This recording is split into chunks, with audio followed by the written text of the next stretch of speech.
Yeah, for sure. Hi, my name is SphereKuribon, and I have Lonely on commentary, and we're gonna be running Order of Ecclesia, New Game Plus Restricted. If Lonely would like to introduce themselves as well. Hi, yeah, I'm Lonely. I ran a lot of Castlevania games, but this one is the best one. So, should be a pretty good time. It's a cool new category. Yeah. Yep. And yeah, I'm ready to get started whenever you guys are, so I can count down whenever.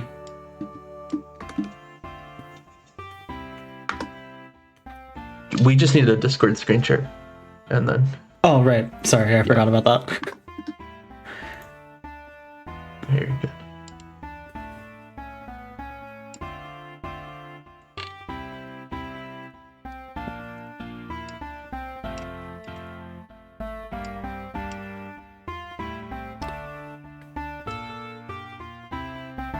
But yeah, I'm good to go whenever.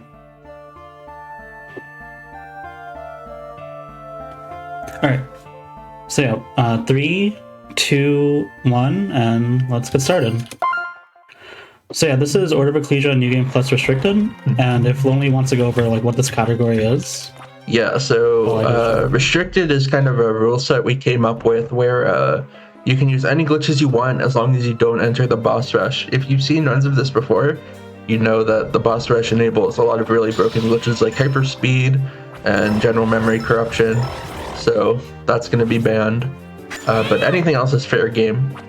And New Game Plus means issue is going to be playing on a file where all the level 255 and max attribute points.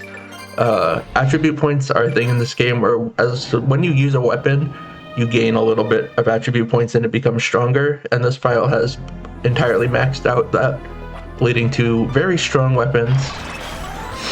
So what happened there was the restricted item glitch, or ticket glitch as it's more commonly called. Basically they moved their cursor and selected the ticket frame perfectly, and that allowed them to use the ticket in an instance where the game would not normally let them, which let them skip the rest of the tutorial section and move straight onto the monastery. Yeah, and as you can see right here, with the max stats that we have, I'm basically one-shotting everything with the form of movement we're using right here, which is Rapidus Fio, which this ability actually has a damage modifier on it relating to slash damage, and when you max out all your attributes in this game, Shinoa actually does triple damage at level 255 with pretty much any weapon, allowing it to one-shot literally everything, like this boss right here. And it basically just goes down in one hit because we do 3,000 damage to it.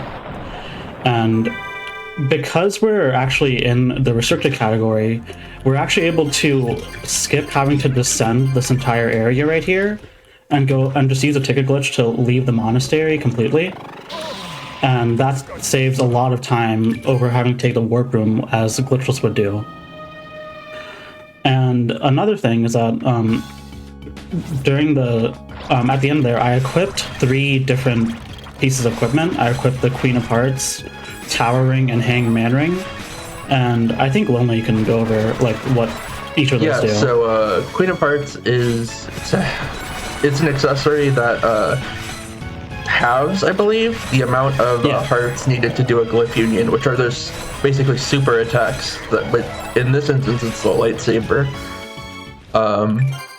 Tower Ring, really important for a lot of Order of Ecclesia speedruns. Even New Game picks it up in some categories. It basically negates most knockback in the game, so you can get hit by enemies and just keep on moving forward. Extremely powerful concept. And then Hangman Ring is one that you normally wouldn't see. It's kind of a New Game Plus exclusive. Or it's not New Game Plus exclusive, but as far as speedruns are concerned, it's only used in New Game Plus.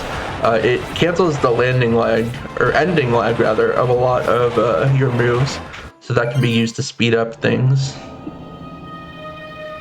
Yeah, we're going to be seeing that a lot in this area upcoming. It's probably one of the most crucial parts about this run, and most New Game Plus runs, is that we want to negate like any sort of like hit stun or end lag as we possibly can for these runs, because these runs are purely movement based. So we're gonna one-shot this giant skeleton right here, and basically once we enter the inner part of this, we're gonna be falling down a lot because this area is a very downward area with a lot of staircases, and the Hangman Ring is going to the hangman ring is going to disable any falling and lag I would face, like Lonely said. So yeah, like overall, like this category is pretty fast because like you're pretty much ignoring every single enemy and one-shotting them, and any sort of like anything that would slow you down is being negated by your equipment. But here we have the first piece of Dominus, and if Lonely would like to explain what the Dominus pieces do.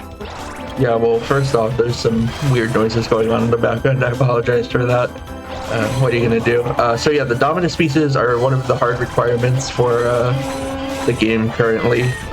We need to collect all 3 of them to be able to deliver the final blow to Dracula. As far as what they actually do, they are really powerful attacks that also drain your HP. But yeah. So coming up is going to be one of the biggest skips in this run. It's going to be the Crab Ignis glitch. This is really weird. It's basically a form of memory corruption where you cast Ignis while entering the room. You know, let them focus for a second. There we go. Nice, well done. And you can instantly bring down the elevator and kill the crab. And yeah, with Ignis, it's a pretty big frame window. If you do it with Volsicare, the sword glyph, it is frame perfect. Yeah, and it's honestly one of the most infamous skips of this game, and the main reason why a lot of people used to not run the any percent category of this game is because the actual like new game crab skip is a like incredibly frame perfect trick that is really difficult to do, and especially because there's a bunch of like variability in the frames of this game during that trick, so it's hard to do. But that skip right there is actually one of the reasons why I wanted to run this category, because in New Game Plus Glitchless, you have to fight that crab like normally, and it takes like a minute of you just like standing there and using the Night Skill laser to attack it. But in this category, you just skip a minute and a half of that fight, and it's also the only category that uses that skip, which I think is very cool. But yeah, coming up here, I think this would be a good time for some donations, if there are any.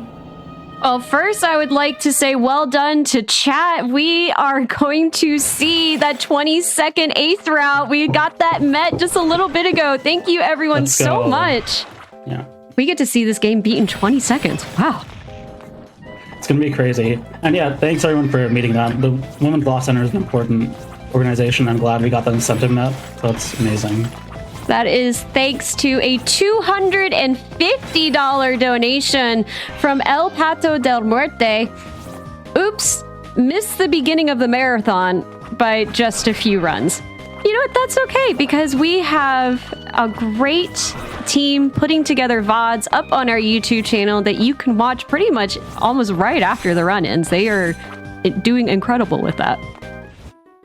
Nice. Yeah, I'm excited to show that off. That incentive route is really cool. And now that that's met, we can focus a little bit more on our bid wars here. You can choose the name for our Pokemon Legends ZA protagonist. You can also choose which Kalos starter Professor Birch is going to catch. It is time to fight. It is time for some fisticuffs in these bid wars. If you have any strong opinions, let them be known. You can probably fire off one more. Oh, sorry? Okay, yeah. I was going to just talk about like one thing quick here. Yeah, go for it. Yeah, so in Skeleton Cave here, there's actually a couple enemies here that we actually can't run through with the Tower Ring. And because of that, we actually have to use the Night Skill laser to get through them, like those bone pillars. And along with that, we're just doing some like precise like corner turns here. And this boss we're coming up on, actually, I'm going to purposefully be counting how many times I hear it make a noise. I think it's like 13 times, so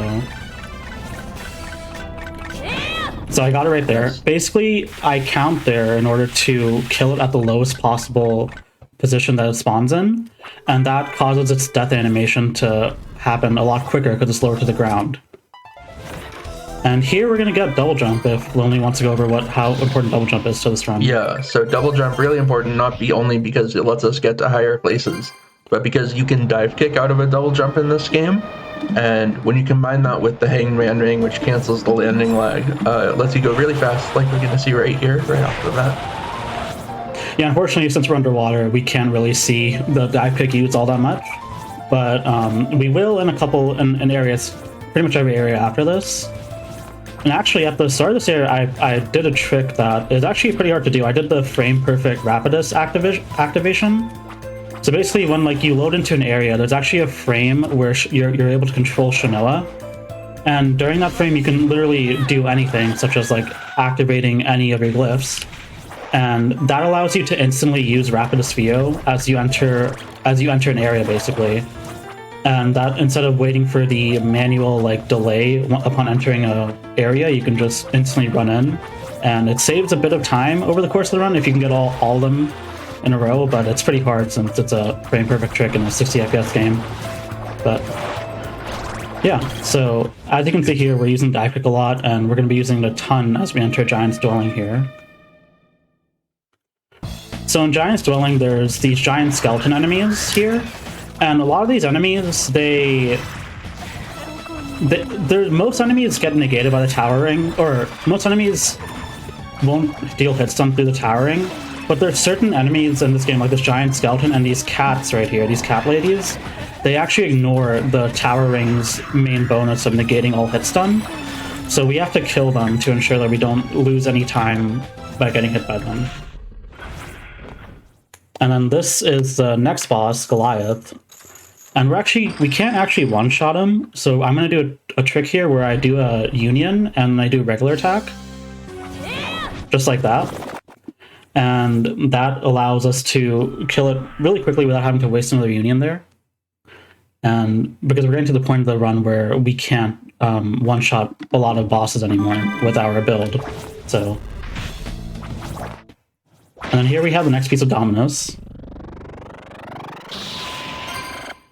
And we just need one more to get to the end of the game. And I think this would be also another good time for a donation, like at the start here. Yeah, we have opened up a new incentive for the Pokemon Legends ZA run, the bonus Jacinth run, or bonus Jacinth battle, I should say. If met, Professor Birch will face off against the beautiful battle connoisseur Jacinth after the rank F run. We need a total of $2,500 to get that met. Without even talking about it, we've already raised $50. Way to go, everyone. That closes at the end of Pokemon Legends ZA, so let's keep our focus on those bid wars to choose our name and to choose which Kalos starter. And a real quick $13.13 from Barracks. What is a man? An extremely short boss fight at the end of the 20 seconds ace route. Good luck, Sphere. Thank you, Barracks. That's another Castlevania runner right there. He runs out of Aria of Sorrow. Specifically, and like Julius runs, he's really good at those games. But yeah, Lonely, if you want to talk about the shield union I just did with those spikes. Oh yeah, the shield union. So shield glyph union, one of the most important, it is not an attack, but if you use both shields at the same time with the glyph union, you gain about 1.5 seconds of full intangibility, which is really useful for going through enemies and spikes, especially in these later game segments where stuff starts knocking you back and just dealing a lot of damage in general. Huge dive kick here. I love that. Yeah, the dive kick is so fun. But alright, here we go. Here's Grave Dorcas. So this fight, despite having less health, I believe, than what we normally do damage for with our union, this boss actually resists our attacks because we deal slash damage. So we still have to two-shot him right there. And that's basically the only boss that kind of resists our attacks in this run. I think everything else is weak to it, if I recall correctly. But weak to or neutral, yeah. Yeah, weak to or neutral. But yeah, so now we're going to dive pick through here, and we actually have to go back to Ecclesia here after we initiate this cutscene because the story demands it. And we're actually going to be setting up what's called a bad ending skip shortly here. So basically, in this game, you have to save every single villager, but you only have to do that in the glitchless run of this game. You don't have to do it in any other category, because it was found recently, like around when the Dominus collection came out, that you can completely skip the requirement to get the true ending of this game by setting off some flags with the next boss. And once we get to the next area, I think it'd be good to explain it then. But yeah, so through here, we're just dive kicking. And here's we're going to start setting up the glitch. The swamp, real quick, is a great instance of how great the movement in this category is. You're just pogoing off everything. But yeah, going to be villager skip coming up. This trick's really complicated. Basically, like they said, going to be a lot of flag manipulation. First, we just have to save. Good job remembering to save. I would have forgotten. First, we have to kill Albus once regularly, but because we didn't rescue any villagers, it's going to take us to the bad ending after absorbing the final Dominus glyph. But we can do a ticket glitch to get out of the bad ending. So now, if we go back to the room Albus is in, the game's going to be in like a really weird glitch state. Yeah, I'll let that part speak for itself. As soon as they enter this room, the cutscene will start to play. Yep. Good. And then we're going to tick it out, and we're going to go straight to the boss room, where we would normally fight the boss to enable true ending, but since we're locked into the bad ending right now, we're forced to use the Dominus glyphs here to initiate the bad ending on purpose. So once we do that, decently, it's like 20 seconds long. A cutscene's gonna play of all the villagers, like just basically staring at us, and because we didn't save them. And this is basically the game telling you, hey, you gotta go back, you gotta save all these villagers in order to get the true ending. But what actually happened is, since we entered that room again, Albus's boss room, it set off a flag thinking that, because normally you're not supposed to leave that room after you get the bad ending, you're locked into it. But since we were able to leave it, the game now thinks we're locked into the good ending. So once this cutscene plays out, it's going to take me back to the title screen. And I'm going to reload my save file. And we're going to kill Albus again here. Just like that. We're going to absorb his glyph. And once we do that, since the game thinks we're in the true ending now, it's going to take us to the boss that unlocks the Dracula's castle in the true ending, Barlow, and we basically just skipped having to get every single villager in the game. It's a huge time save, so well done. It's also pretty tricky, well, less so in New Game Plus, but you do have to do the 2 boss fights in a row, which can be a little scary.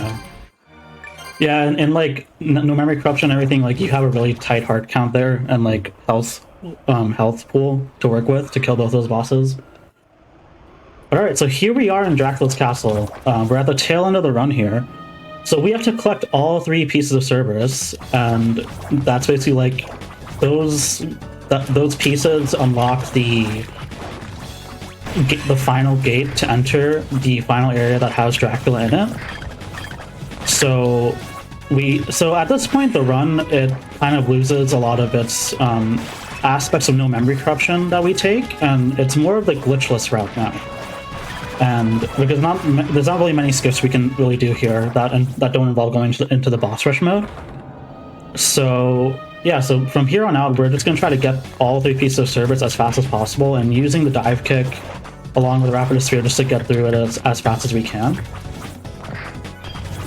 So yeah, coming up here, we're actually going to have a puzzle boss called Wallman. Ooh, nice dive kick. I love that one. Yeah, there's a lot of cool dive kicks here. So this is Wallman. We're going to stand here, and this is a safe spot to avoid all of its attacks, and then absorb the glyph. This works on any difficulty and in any category. He's always the same no matter what. But yeah, so as we go through this next area, I think this part is a really good showcase of Hanging Man Ring too.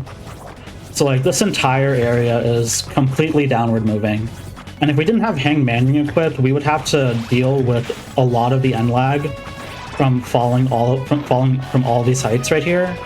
And it really adds up in the amount of time you lose with all of end lag. So it's great that we have something to circumvent that. But yeah, as we make our way to the next boss here, I think it's also, we can fit like 2 more donations in. Sure. $13.13 from Charlie Mander. What is a man? Well, he's not necessarily a man, but he is a boy. And that's my boy, Boys the Heracross. For those who are unaware, the Heracross that we get in ZA is a traded Pokemon, meaning we cannot change its name. However, you can change the name of our player character in our open bid war to choose our name. Trans Rights is currently in the lead at $50 with Lonket at $25, but y'all, I want to see some more donations go to the Birchler, which is currently sitting at $18.13. Professor Birch is really cool, and I think our player character should be named after her. So, pick that. That's my choice. If you're looking for host choice, it's the Birchler. All right, and cool. So as we go through this area right here, going through these sand rooms is actually faster than going through any of the other rooms here, because like in the original DS it would cause lag, but in Dom Selection it doesn't. And here we have Blackmore. So this fight is normally a really difficult fight in any other category. The quick kills are really difficult, but here we can just two-shot him. I missed one right there, unfortunately, but yeah. So that's Blackmore, and we're gonna be. So if we only want to talk about like what's the difference between like the glitchless route and like Redire. Yeah. So in a new game speedrun, we would normally grab an item called Redire, which lets us fling ourselves around with magnets. Because we already have Rapidus Fio in this route, it kind of ends up not being faster to get Redire for New Game Plus. But definitely check out that new game Glitchless Run if you're interested. The Redire movement is incredibly sick. Yeah, so, and one of the differences too is that like that puzzle we did right there with the water puzzle, normally we could just fly over that and skip it, but since we already have like our fastest movement, it doesn't really, there's no reason to go and get the alternate form of flight, so we're gonna have to do that puzzle as intended. But yeah, what that results in later is that we actually have to get the intended form of flight in this game, which is Veladicus.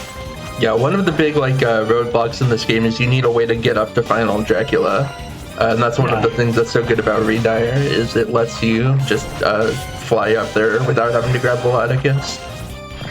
But the cool thing about this category is that despite all that, we can do a lot of the skips that most of the skips that you could do with Redire without actually needing Redire, and we're going to see that coming up pretty soon with one of the bosses and some of the movement here as well. But coming up in the Mechanical Tower is we're going to be doing a small little skip here. I'm going to dive-kick off of this Glick statue right here, and that skip's having to go around that entire left side of the room. And then we're going to Magnus up here. Oops, I didn't mean to get hit by that. There we go. The movement in this area is actually pretty cool. We do a lot of dive kicking off enemies on this part. I'm using the shield union to skip a bunch of spikes, like right here. I'm quickly switching to Magnus to quickly ascend. We can just double jump over these spike pits and ignore having to use Magnus here. And then another double jump here to completely make that room as quick as possible. This enemy right here actually ignores our towering, so we want to jump over him to ensure he doesn't knock us back, because when he hits you, he flings you across the room, and it's a huge time loss if that happens. And here we go, we have Death, who's also gonna get two-shot by us. And we're gonna grab the second piece of the Kustos Glyph. So we're almost done here. We just need to grab one more right after this. And we're gonna make our way to Eligor, which is probably the second most, or maybe the first most infamous boss of this game. I actually don't know which boss people dislike more. I feel like they dislike Eligor more, but I'm not 100% sure on that. Sound off in a donation what your favorite or least favorite boss in this game is. Yeah, for sure. Yeah, we'd love to hear it. And put it towards one of our open bid wars for either the name or the Kalos starter. But yeah, so we're gonna work our way to the Arms Depot here to get to fight Eligor. And so normally in other categories, we fly up to him and he dies in like a couple hits, right? But as I said before, we don't have that luxury of flight before Veladicus in those categories, so we have to think of a creative way to get on top of him without any sort of light. And what that ended up doing is creating probably one of the coolest quick kills in this entire game, in my opinion. Basically, what's going to happen is I'm going to climb up the boss in a second here, like it's a Shadow of the Colossus type boss battle. We're going to climb up him, and then we're going to one-shot him by double jumping over him, and it's a really sick quick kill. But before that, we have to be wary of these giant skeletons here, because we don't want to get hit by them. They do negate our towering, and I'm actually going to save right here just to make sure I pull the trick off. Yeah, so yeah, this is Eligor. Everyone hates this fight, and we're going to try to skip him. Yeah, so careful damage you survive frames, and then the shield glyph union should allow us to climb him. Yeah, so just like that, and nice. He's dead. Well done. Thank you. Yeah, so basically we intentionally get hit by him. Those iframes let us dive kick onto the knee, and then he actually his back platform actually extends in front of him a little bit, so we can double jump onto that. And what that allows us to do is from there double jump again with a shield union, and let us jump over his eye and kill him right there. So now we have all 3 pieces of the Cerberus glyph, and we can head straight to Dracula.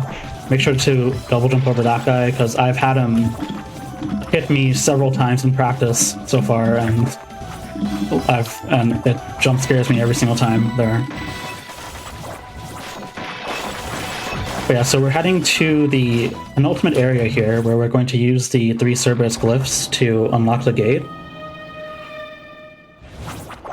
And we can probably put 1 donation as we get up there. Yep. I have a little, pop-up that didn't go away. $10 from Synthetic Princess 1. Let's go, Birchler! And that has put the Birchler in second place at $28.13. That is the one that I want to see win, chat. So go ahead and put your donations towards that Birchler. Let's go. Alright, so this is the final area of the game. And so normally, in the glitchless category, we would just fly up to Dracula, as we said. But we have to actually go and make a slight detour here to grab the wings of this game, called Volaticus. So once we do that, we have pretty much everything we need to head towards Dracula and kill him in a couple hits. So this area can be kind of scary. In New Game Plus, it isn't really, but the enemies do start doing a lot of damage here, so it doesn't really matter for us, but if it could be possible to take a bit too much damage here sometimes. Oh, also I did that wrong, oops. I messed up my menuing. Let's go, and then after this, on this. Okay, a little bit of a menuing. Yeah, because you have everything, it can be easy to get lost in the menu sauce, so... Yeah. But basically what I did there is I equipped 2 pieces of Dominus right there, and Volaticus to make the menuing during Dracula a lot simpler. So yeah, here we're going to fly up into Dracula right here, ignore the save, and we're going to equip Dominus Agni. And yeah, we're just going to kill Dracula right now. 10 seconds. Yeah, time in a second right here. So we're gonna hit him 3 times, and time. GG. GG. Well done. Thank you. Yeah, so that's New Game Plus restricted forward of Ecclesia. It's a really cool category, and yeah, it's just a lot of precise movement, mainly just a movement category of trying to get through as fast as possible. And yeah, I would like to just shout out Lonely for commentating over this. They've been a great help. Yeah. And also the Castlevania community for finding out all these tricks, Algorithm especially, for all they've done for this game. And yeah, that's all I have to say. Hey, we are going to take a short break so you can get set up for that ace route. We'll be back in just one quick moment, everyone. So we're going to be doing the ace route for Order of Ecclesia. And before we go into it, I just want to explain a few things. So basically, this is a New Game Plus file. It's set up to where we've corrupted the memory in a sense that we can move these map pins later that allow us to basically teleport straight to the final. Oh yeah, sorry. Teleport straight to the final boss and one-shot him with a regular attack. So without further ado, I will show that off here. So 3, 2, 1. So starting off here, we're going to skip the first cutscene, and we're going to use the magical ticket glitch to get out of the tutorial right there. Save the game, and then we're going to restart the game using the DS's built-in restart function. And we're going to go into Boss Rush Course 1. We're going to pull up our map here, and I'm going to move this map pin to just about right here, basically. And that's going to, once we back out of that, we're going to teleport into this teleporter. It's going to take us to the village, and then we can go straight to Dracula's castle. And it gets all corrupted, but then we can just one-shot him right there, and that's the entire category. That's time. Yeah, that's time. Wow. Yeah. It's a pretty crazy. It couldn't get any faster. And one thing to note is that because of how this is set up and how we corrupted the memory, we're actually, if I skip the credits here, we're in Albus mode right now, which is the alternate mode of this game. And because we're in Albus mode, that skips having to get the final checks of the game to kill Dracula, basically, which is really cool. And I just want to shout out Priestess Amelia. She's one of our runners. It took her such a long time to figure out all of the setup required for this, and they did a great job in finding all this out. And it's just been crazy seeing developments on this route. But yeah, that's all I have for me.